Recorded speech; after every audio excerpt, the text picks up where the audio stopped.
New boss Janvi का स्वागत करते हैं। हेलो, मेरा नाम है जानवी और अब से मैं ही कंपनी को हैंडल करूंगी। पुराने रिकॉर्ड से मुझे पता चला है कि हमारी कंपनी में पिछले कई सालों से काफी लॉस हुआ है, इसलिए अब आप सबको खूब मेहनत करनी होगी और इस लॉस को रिकवर करना होगा। जानवी की बात सुनकर जहां सारे स्टाफ के लोग तालियां बजाते हैं, वहीं स्टाफ में काम कर रहे रोहन और शरद का मुंह बन जाता है। अरे ये जानवी तो काफी पढ़ी लिखी लग रही है, कहीं इसे पता लग गया कि इतने सालों से कंपनी में जो लॉस हो रहा है उसे हम लोग ही कर रहे हैं तो जिंदगी भर जेल में चक्की पीसनी पड़ेगी। ऐसा नहीं होगा, इससे पहले ही हम इसका खेल खत्म कर देंगे। शरद रोहन जानवी को मारने का प्लान बनाते हैं। राजीव उनके केबिन के बाहर की सफाई कर रहा होता है, जिसके चलते वो शरद और रोहन की सारी बातें सुन लेता है और भागता हुआ सीधा जानवी के केबिन में जा पहुंचता है। तुम इस तरह बिना परमिशन के मेरे केबिन में कैसे आए? राजीव जानवी को सारी बात बताता है, जिसे सुनकर जानवी को यकीन तो नहीं होता, लेकिन वो फिर भी पुलिस को कांटेक्ट कर लेती है। वहीं शरद और रोहन जैसे ही जानवी को मारने के लिए उसके कमरे में आते हैं तो पुलिस उन्हें पकड़ लेती है और सीधा जेल में ले जाती है। राजीव, तुम्हारा बहुत बहुत शुक्रिया। अगर तुम ना होते तो शायद आज वो लोग मुझे मार ही देते। ये आप कैसी बातें कर रही हैं? इस कंपनी का मैंने नमक खाया है और मैं अपने जीते जी इस कंपनी में कभी कुछ गलत नहीं होने दूंगा। कहने को राजीव इतनी बड़ी कंपनी में सिर्फ एक मामूली पियून था, लेकिन उसकी बातें सुन जानवी उससे काफी इंप्रेस हो जाती है, जिसके चलते अब दोनों में काफी अच्छी दोस्ती हो जाती है और यही दोस्ती सिर्फ कुछ महीनों में प्यार के रिश्ते में बदल जाती है। जानवी राजीव से शादी करना चाहती थी, इसलिए वो अपने माता पिता को राजीव के बारे में बताती है।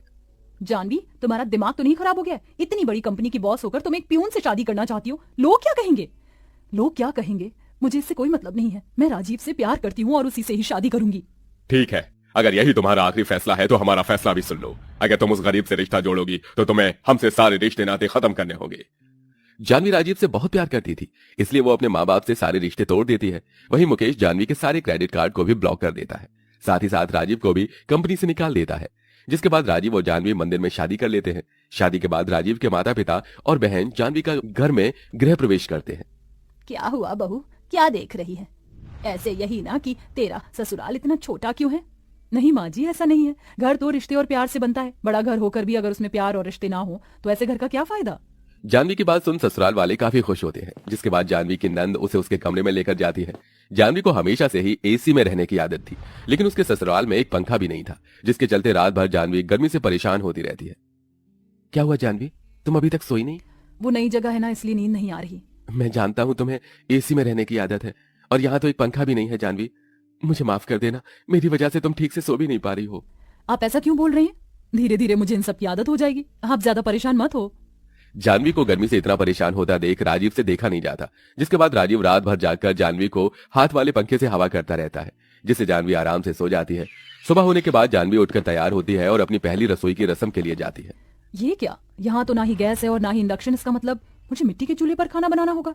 वैसे जब मैं स्कूल टूर की तरफ से गांव गई थी तो मैंने देखा था कि वहाँ की औरतें कैसे चूल्हे पर खाना बनाते हैं। आज मैं भी ट्राई करती हूँ। जानवी चूल्हा जलाने की कोशिश करती है और थोड़ी देर में चूल्हा जल जाता है, जिसे देख जानवी बहुत खुश होती है और अपनी पहली रसोई की तैयारी करती है। वहाँ तो सिर्फ टमाटर है और थोड़ा सा आटा। अब मैं क्या करूँ? इनसे मैं क्या ही बनाऊं?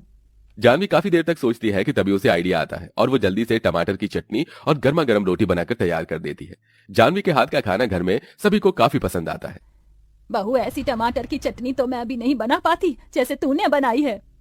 हाँ भाभी, हमें नहीं पता था कि आप इतना अच्छा खाना बनाती हो और मुझे तो यकीन ही नहीं हो रहा कि आपने चूल्हे पर खाना बनाया है। सभी लोग जानवी की काफी तारीफ करते हैं। वहीं जगन शगुन के तौर पर जानवी को 20 रुपए देता है, जिसे लेकर जानवी आशीर्वाद लेती है और जानवी को उसके ससुराल में बेटी की तरह ही प्यार मिल रहा था। लेकिन बढ़ती गर्मी के चलते उसकी हालत काफी ज्यादा खराब हो चुकी थी। बहुत प्यास लग रही है। शादी से पहले हर गर्मी के मौसम में माँ मेरे लिए तरह तरह की जूस बनाया करती थी, लेकिन अब तो इस मटके के पानी का ही सहारा है। जानवी मटके का पानी लेकर जैसे ही पीती है तो एकदम से उसके हाथ से गिलास छूट जाता है, जिसकी आवाज सुनकर सरस्वती आ जाती है। क्या हुआ बहू, तू ठीक तो है ना?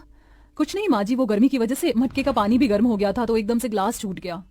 अपनी बहू की बात सुन सरस्वती को उसके लिए काफी दुख तो होता है, लेकिन अपनी गरीबी के चलते सरस्वती उसके लिए कुछ नहीं कर पाती। बढ़ती गर्मी के चलते अब धीरे धीरे जानवी हाथ पैरों पर गर्मी के दाने निकल आते हैं। बहुत जलन हो रही है। गर्मी के दाने की वजह से जानवी को काफी तकलीफ होती है। तभी जानवी अचानक बेहोश हो जाती है, जिसे देख सारा परिवार काफी परेशान होता है।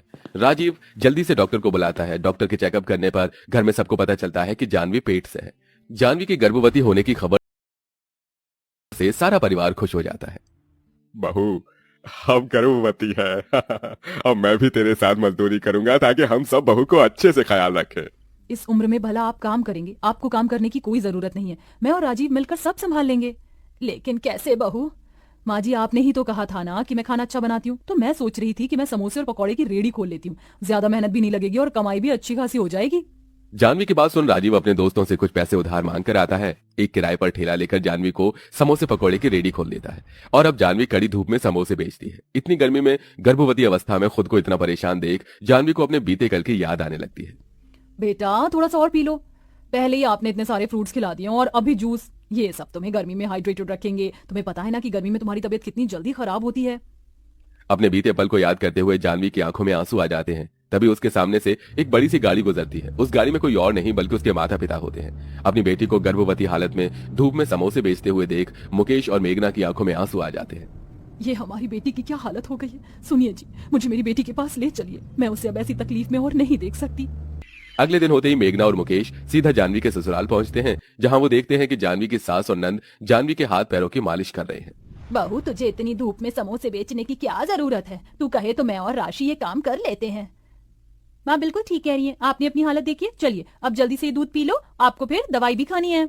अपनी बेटी की सास और नंद को अपनी बेटी का इतना ख्याल रखता देख मुकेश और मेघना काफी खुश होते हैं। तभी जानवी की नजर अपने माता पिता पर जाती है, जिनको देखकर वो बहुत खुश होती है। पापा आप लोग आ गए। हाँ मेरी बच्ची, कैसी है तू? तुझे पता है तेरे जाने के बाद हमने तुझे कितना याद किया। माँ पापा मैंने भी आप दोनों को बहुत याद किया। जानवी अपने माँ बाप से गले मिलकर खूब रोती है, जिसके बाद जानवी अपनी नंद के साथ मिलकर चूल्हे पर अपने माँ बाप के लिए खीर बनाती है। अपनी बेटी को इतनी गर्मी में चूल्हे पर खाना बनाता देख मुकेश और मेघना की आंखों में आंसू आ जाते हैं। जो लड़की खुद से एक गिलास पानी भी लेकर नहीं पीती थी, वो आज इतनी जिम्मेदार बन गई है। जानवी के हाथ की खीर मुकेश और मेघना को काफी पसंद आती है। तभी मजदूरी कर राजीव भी आ जाता है। अरे मैम सर, आप दोनों यहाँ? मैं तो सोच भी नहीं सकता था कि आप लोग कभी हमारे घर भी आएंगे। मैम सर नहीं बेटा, माँ और पापा का हो। पापा? हाँ बेटा, हमने तुम लोगों को माफ कर दिया। हम सोच भी नहीं सकते थे कि हमारी फूल सी बेटी कभी इतनी जिम्मेदारियां भी उठा पाएगी। हमें तो खुशी है कि इसे शादी ने तुम्हें कितना जिम्मेदार और समझदार बना दिया है। मुकेश और मेघना की बात सुन जानवी बहुत ज्यादा खुश होती है। अब मुकेश राजीव को अपनी कंपनी में एक अच्छी पोस्ट पर रख लेता है और उनके घर जरूरत की सभी चीजें, पंखा, एसी भी लगवा देता है, जिससे अब धीरे धीरे उनके घर के हालात भी ठीक होने लगते हैं। वहीं कुछ महीनों में जानवी एक प्यारी सी बेटी को जन्म देती है और अब वो सभी खुशी खुशी रहते हैं।